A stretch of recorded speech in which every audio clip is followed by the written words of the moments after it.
شوہر کی اور بیوی کے ساتھ، بیوی کی شوہر کے ساتھ. کئی زندگیاں ایسی ہیں، روز لڑائیاں، روز جھگڑے، یا پھر آگے نہیں چلنے جیسی صورت بنتی ہے تو کیا کرے؟ اللہ فرماتا ہے فَبْعَثُوا حَكَمًا مِّنْ أَهْلِهِ وَحَكَمًا مِّنْ أَهْلِهَا. اللہ تعالیٰ نے فرمایا عورت کی طرف سے ایک سمجھ بوجھ رکھنے والا آدمی آئے اور مرد کی طرف سے بھی ایک سمجھ بوجھ رکھنے والا آدمی آئے. ان یریدا اصلاحا یوفق اللہ بینہما. اگر دونوں خاندانوں سے ایک ایک آدمی بیٹھ گیا اور ان دونوں کی نیت اصلاح کی ہے تو رب فرماتا اللہ ان کے دلوں میں محبت پیدا کرے. ہاں یہاں تو لڑکی کی اماں پہلے سے بیٹھی ہوئے نہیں، طلاق ہی چاہیے میری بیٹی کو، واپس بھیجو گھر. اصلاح کی نیت کا ہے. آدھی لڑکیوں کے گھر کو توڑنے میں ان کی ماؤں کا ہی ہاتھ ہے، زبردستی کا. میرے عزیزوں، شادی کے بعد ایک زندگی جو ہے یہ کیسی ہے؟ شوہر اور بیوی دونوں کو قرآن نے کہا ہن لباس لکم وانتم لباس لہن. عورتیں تمہارے لیے لباس ہے اور تم عورتوں کا لباس ہو. لباس سمجھتے ہیں نا کیوں پہنا جاتا ہے؟ لباس بدن چھپانے کے لیے پہنتے ہیں، ٹھنڈی گرمی سے بچنے کے لیے پہنتے ہیں. تو تم عورتوں کا لباس ہو، اس کا مطلب یہ ہے کہ عورتوں کے عیبوں کو تم چھپاؤ گے اور تمہارے عیبوں کو عورتیں چھپائیں گے. ایک دوسرے کے عیب کو باہر نہیں نکالے. اور اسی طرح عورتوں کی تکلیف آئے تو تم سہارا بن کر کھڑے ہو جاؤ، اور مرد کی تکلیف آئے تو عورت سہارا بن کر کھڑی ہو جائے. ماں خدیجۃ الکبریٰ رضی اللہ تعالی عنہا کی زندگی کو دیکھیں.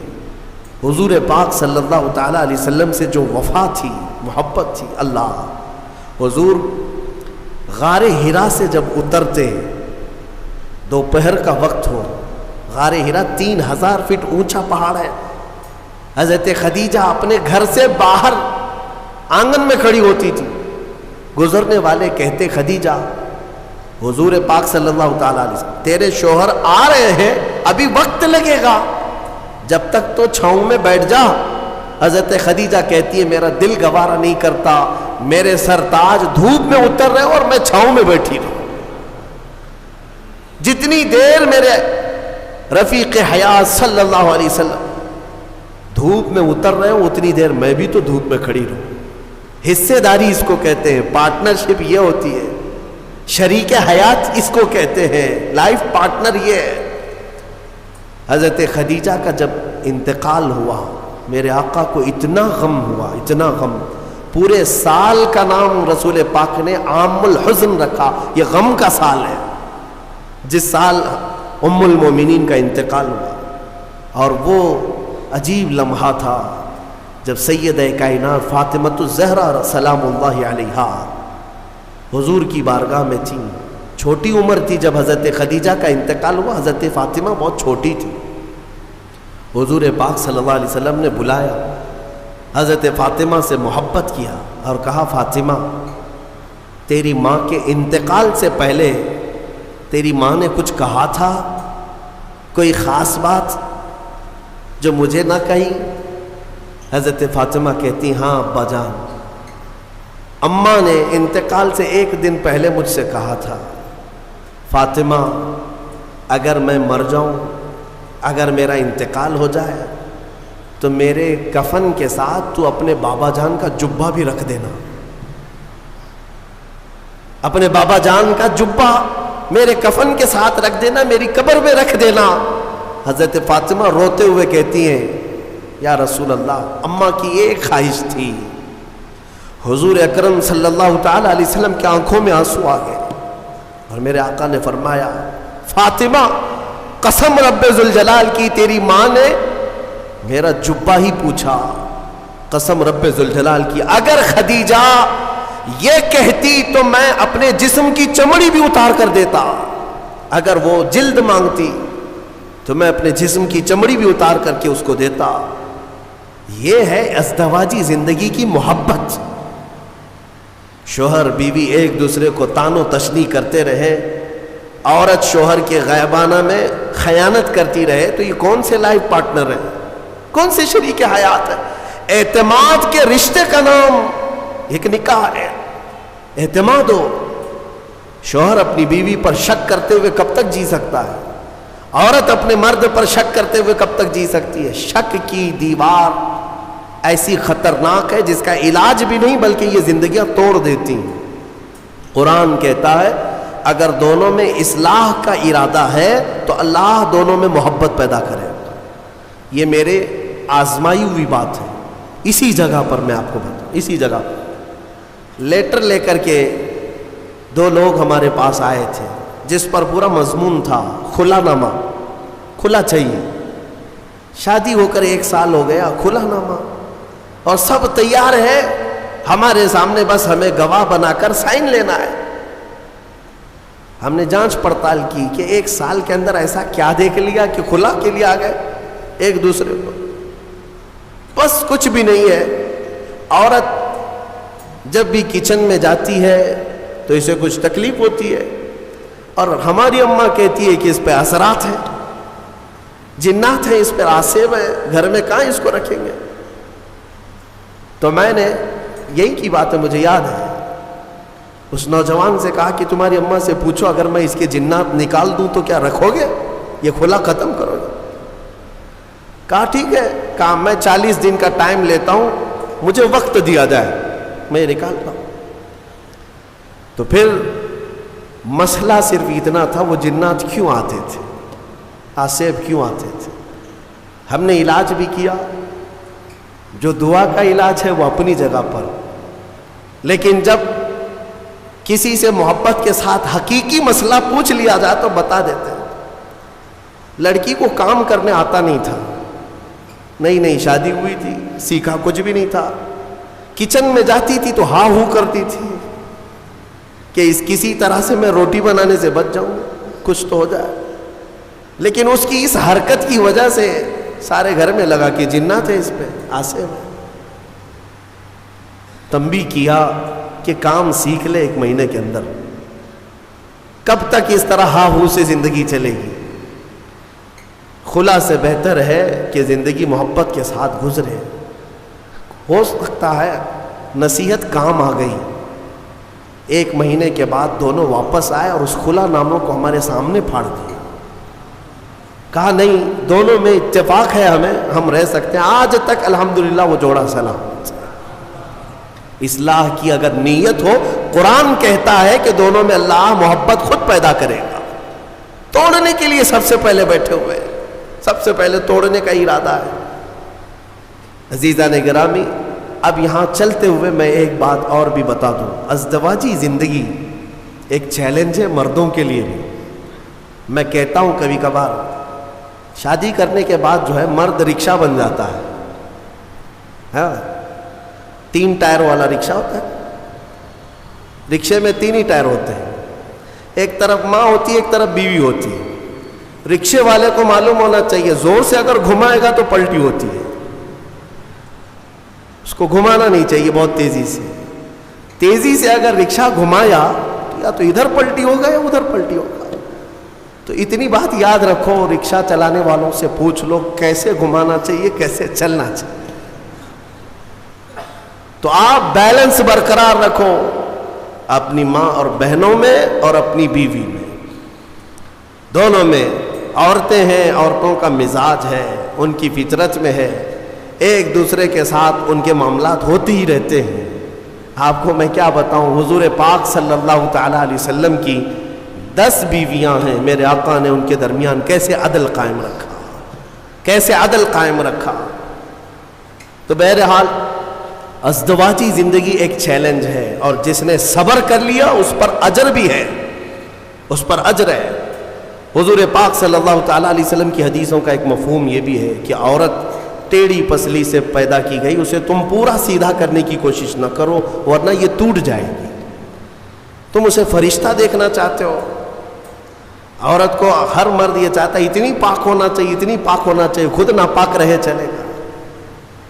عورت بھی انسان ہے، اس کو اسی اعتبار سے رکھا جائے، وہ جس قدر تمہاری فرمان بردار ہے بہت ٹھیک ہے۔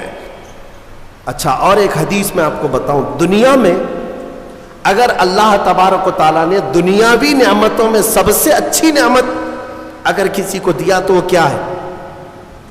بڑا گھر کسی کو ملا نعمت ہے، دولت ملی وہ بھی نعمت ہے، اولاد ملی وہ بھی نعمت ہے، لیکن میرے آقا نے فرمایا اگر کسی کو نیک بیوی مل گئی تو اللہ کی سب سے بڑی نعمت ملی ہے، آدھی دنیا اس کو مل گئی، آدھی دنیا، اور اگر نیک نہیں ملی تو آدھی جہنم تو یہی ہو گئی ہے، ہاں سارا کا سارا اس کا نظام ٹھپ ہو جاتا ہے۔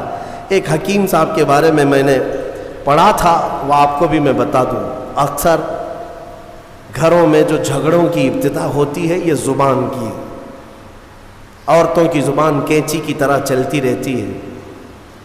وہ کچھ عورتیں یہ عہد کر کے بیٹھی ہیں کہ جواب تو دینا ہی ہے، جواب تو دینا ہی ہے، چپ کیوں رہے؟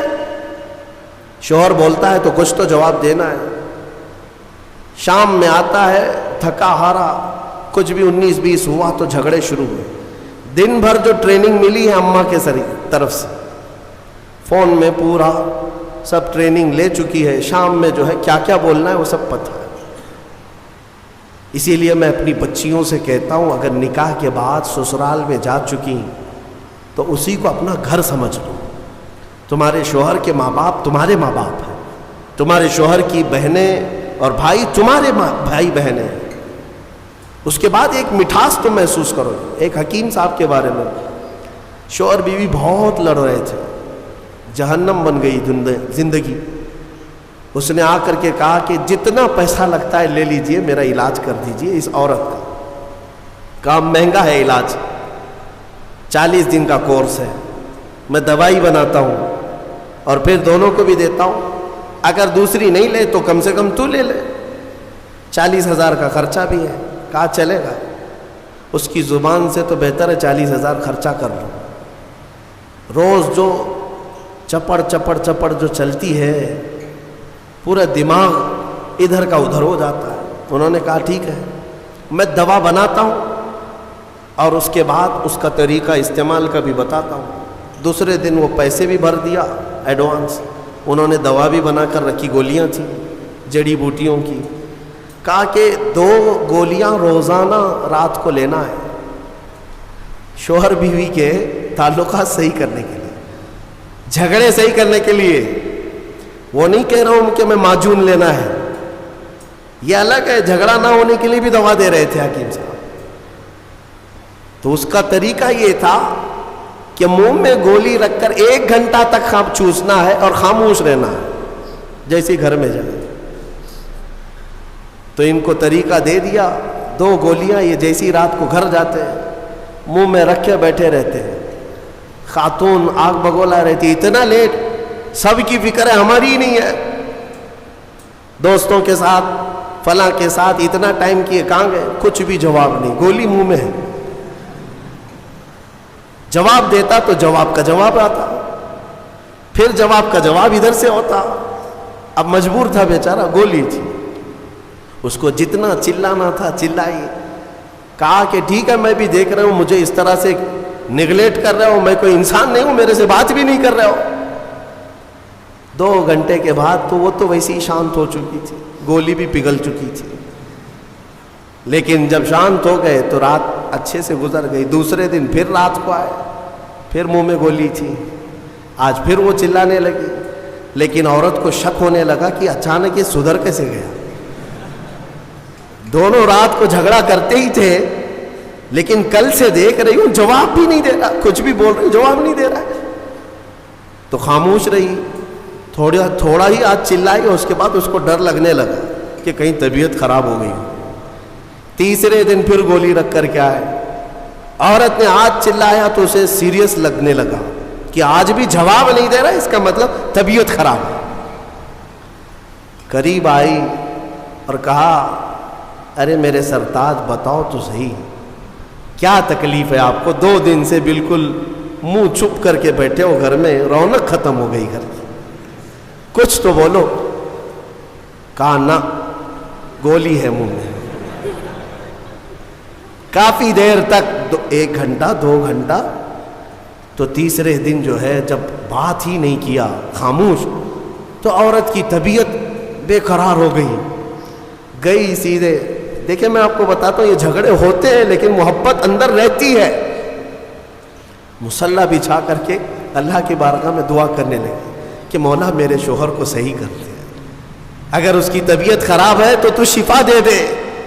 وہ دعا کرتی رہی، میاں کو ہوا کچھ نہیں تھا، گولی تھی، اور سو گئے۔ چوتھے دن وہ پیر پکڑ کر بیٹھی، بتاؤ تو صحیح، پیر دباؤں کہ سر دباؤں، کیا خدمت کروں، کیا کھانا پسند کرو گے، میٹھا لوگے، فلاں کیا بناؤں تمہارے لیے؟ شوہر کو لگا حکیم صاحب کی دوائی تو بہت کام کی ہے، بہت کام کی ہے، 3 دن کے اندر مزاج بدل دیا، گولی میں کھا رہا ہوں، اثر بھی بیگم کو ہو رہا ہے۔ پھر اس کے بعد حکیم صاحب کے پاس پیسے پورے لے کر کے گئے، کہا کہ 3 دن میں ہی گولیاں بہت اثر دکھائی ہیں، 40 دن کے کورس میں پتہ نہیں اور کیا ہونا ہے، آپ پورے پیسے لے لیں، آپ کا بڑا احسان ہے۔ گھر شانت ہو گیا، میری بیوی میری محبت میں پاگل ہے، جو میری مرضی ہے وہ کرنے کو تیار ہے۔ حکیم صاحب سے پوچھا کہ اتنا لاجواب علاج آپ کے پاس آیا کیسے؟ کون سی جڑی بوٹیاں ہیں، کون سے پہاڑ سے لے آئے ہو؟ حکیم صاحب نے کہا بیوقوف، کچھ نہیں، میدے کے آٹے کی گولیاں ہیں، کچھ بھی نہیں ہے اس کے اندر، میدے کے آٹے کی گولیاں بنا کر۔ بات صرف مجھے اتنی علاج کرنا تھا کہ دونوں میں سے کسی ایک کا منہ چھپ ہو جائے، علاج ویسے ہی ہو جائے گا۔ ان حکیموں نے حکمت کے ذریعے سے جو علاج کیا، یہ لطیفہ نہیں ہے، یہ اکثر زندگیوں کی حقیقت ہے۔ میں تمہیں ہنسانے کے لیے کوئی لطیفہ نہیں بولنا چاہتا، بلکہ زندگیوں میں داخل ہو کر کے دیکھو کہ یہ ابتدا صرف جواب در جواب سے ہوتی ہے اور طلاق تک پہنچتی ہے۔ کتنوں کو جا کر ہم نے کورٹ میں دیکھا ہے، ایک طرف شوہر ایک طرف بیوی ہے، ایسے لوگوں کے سامنے سر جھکائے کھڑے ہیں انصاف کے لیے۔ یہ زندگیاں کیوں اس طرح سے ناکارہ ہو گئیں؟ اس کی وجہ یہی ہے کہ انا آ گئی، غرور ہے، تکبر ہے۔ قرآن کے اس فرمان پر عمل کرو۔ اللہ تعالیٰ نے فرمایا اگر اصلاح کا ارادہ ہے دونوں کا تو اللہ دونوں کے دلوں میں خود محبت پیدا فرمائے گا۔ یوفق اللہ بینہما، اللہ فرماتا اللہ ان دونوں کے دلوں میں محبت خود پیدا کرے گا۔ اللہ کریم جوڑوں کو سلامت رکھے۔ تفسیر جو اصل بات عرض کرنی تھی وہ رہ گئی، اتنی بات عرض کر دوں۔ مصطفیٰ کریم صلی اللہ تعالیٰ علیہ وسلم کے متعلق قرآن کی یہ آیت آئی ہے، فَلَا وَرَبِّكَ لَا يُؤْمِنُونَ حَتَّى يُحَكِّمُوكَ فِي مَا شَجَرَ بَيْنَهُمْ۔ اے رسول قسم تمہارے رب کی، وہ شخص مومن ہو ہی نہیں سکتا جو اپنے جھگڑوں میں آپ کو فیصل نہ سمجھے۔ حضور کو اگر کوئی فیصل نہیں مانتا، حضور کو اگر کوئی حکم نہیں مانتا، تو قرآن کہہ رہا ہے وہ شخص مومن ہی نہیں ہے، مومن ہی نہیں ہے۔ کئی لوگوں کو ایسے ہم نے دیکھا ہے، کہتے ہیں ایسی ہم شریعت نہیں مانتے، ہاں ہم یہ حدیث قرآن نہیں مانتے، نعوذ باللہ یہ جملہ کفریہ ہے، کافر ہو گئے، اسلام سے نکل گئے کسی نے اگر ایسا کہا۔ بلکہ یہ کہو چاہے دنیا ادھر کی ادھر ہو جائے، ہم مانیں گے تو میرے رسول کا فیصلہ مانیں۔ ہاں منافقین کے متعلق یہ کہا گیا ہے کہ وہ رسول کا فیصلہ نہیں مانتے، اپنی طبیعت کا مانتے ہیں۔ اللہ تعالیٰ انہیں ہدایت عطا فرمائے۔ آج ایک یادگار ہمارے لیے سال کا ایک دن ہے کہ 3 رمضان المبارک کو خاتون جنت سیدہ کائنات سیدہ فاطمۃ الزہرا سلام اللہ علیہا کا یوم وصال ہے۔ وہ دختر رسول، نور نظر رسول، مصطفیٰ کریم صلی اللہ تعالیٰ علیہ وسلم کے دربار کی وہ لاڈلی بیٹی، جن کے متعلق بزرگوں نے لکھا ہے کہ اگر کسی کو کبھی کوئی دعا قبول نہ ہوتی نظر آئے تو سیدہ فاطمۃ الزہرا کا وسیلہ لے کر دعا کرے، مولا دعا قبول کرے گا۔ اس خاتون جنت کا آج یوم ہے، ان کا دن ہے، فاتحہ خوانی کا بھی اہتمام ہے، اور ہم آج کی اس تفسیر کے بعد اس خاتون جنت کی بارگاہ میں خراج عقیدت پیش کرتے ہوئے ان کے وسیلے سے اللہ کی بارگاہ میں دعا بھی کرتے ہیں، مولا اس سیدہ کائنات کے صدقے و توسل ہم سب کو عزتوں سے اور رحمتوں سے نوازے۔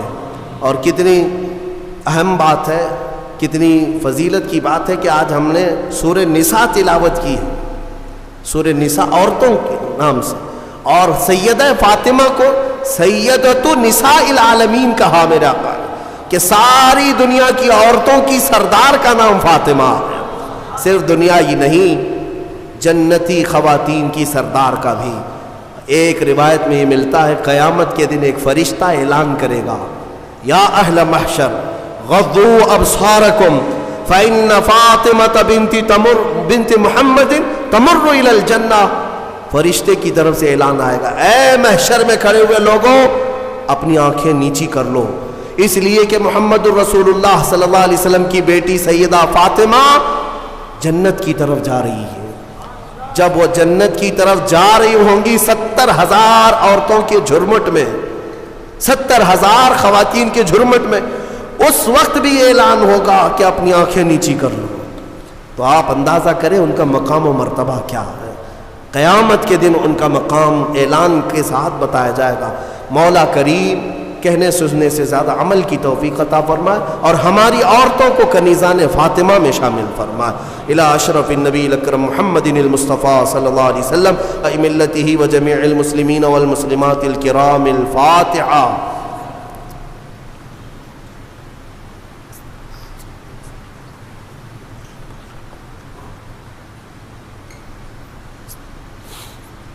یا اللہ یا رحمان یا رحیم دل ہمارا کن مستقیم بحق ایاک نعبد و ایاک نستعین.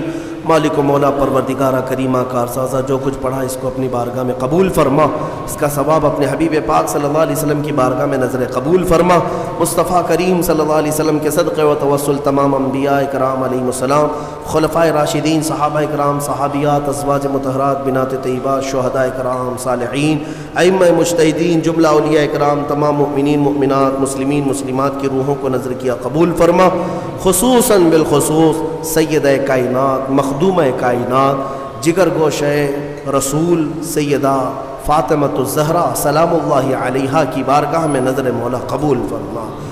اے کریم خدا ارحم الراحمین، دختر رسول کی برکت سے ان کے صدقہ و توسل مولا ہم سب کی زندگی میں آئی ہوئی بلاؤں کو دور فرما دے، سب مصیبتوں کو دور کر دے. اے اللہ ہماری حاجتوں کو پوری فرما دے. اے کریم خدا ہم میں جو بیمار ہیں انہیں شفا دے دے، جو بے اولاد ہیں انہیں صالح اولاد دے دے، جو قرضوں میں ڈوبے ہیں ان کے قرضوں میں آسانیاں دے دے. اے رب ذوالجلال جو بے جوڑ ہیں انہیں صالح رشتے عطا کر، جو ناحق مقدمے اور جیلوں میں ہیں ان کی رہائی کی سبیل پیدا فرما. اے کریم خدا ارحم الراحمین ہم کو گناہوں کے مرض سے شفا عطا فرما. قیامت کے دن مولا ہم سب کو عزت و سرخروئی عطا فرما.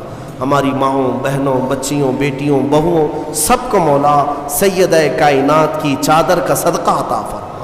ان اللہ وملائکتہ یصلون علی النبی یا ایہا الذین آمنوا صلوا علیہ وسلموا تسلیما. اللہم صل علی سیدنا محمد معدن الجود والکرم وآلہ واصحابہ الکرام وابنہ الکریم وبارک وسلم. سبحان ربک رب العزت عما یصفون وسلام علی المرسلین والحمد للہ رب العالمین.